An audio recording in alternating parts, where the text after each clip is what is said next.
In today's video, I'm going to teach you how to delete transactions in QuickBooks Online. Hi everyone! Today, I'll show you how to delete transactions in QuickBooks Online.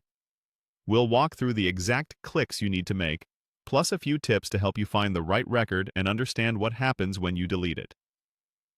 First, open your company in QuickBooks Online and head to the transaction list. Depending on what you want to remove, you'll go to one of three places. For bills, expenses, vendor credits, and similar items, open Expenses.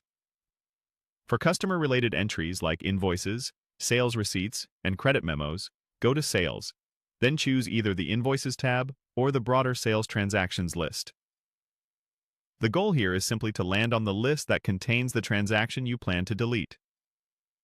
Next, find the specific transaction.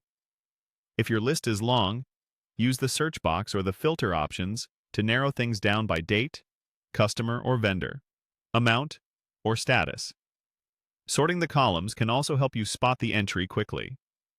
Take a moment to double-check that you've selected the correct transaction type, customer or vendor, and amount, so you don't delete the wrong record. When you've located it, look for the drop-down arrow, the small V, beside the View Edit option. This arrow expands a menu of actions for that transaction. Click the drop-down, then select Delete. QuickBooks will ask you to confirm because deleting removes the transaction from your books and from reports tied to that period. Click Yes to confirm.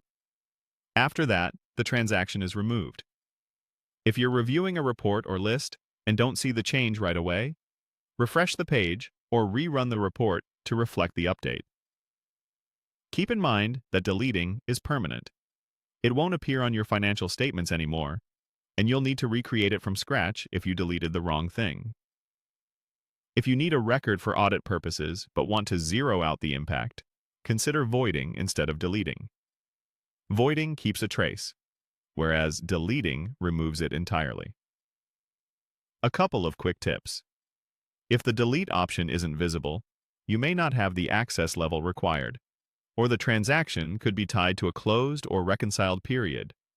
In those cases, consult your admin or accounting professional before making changes.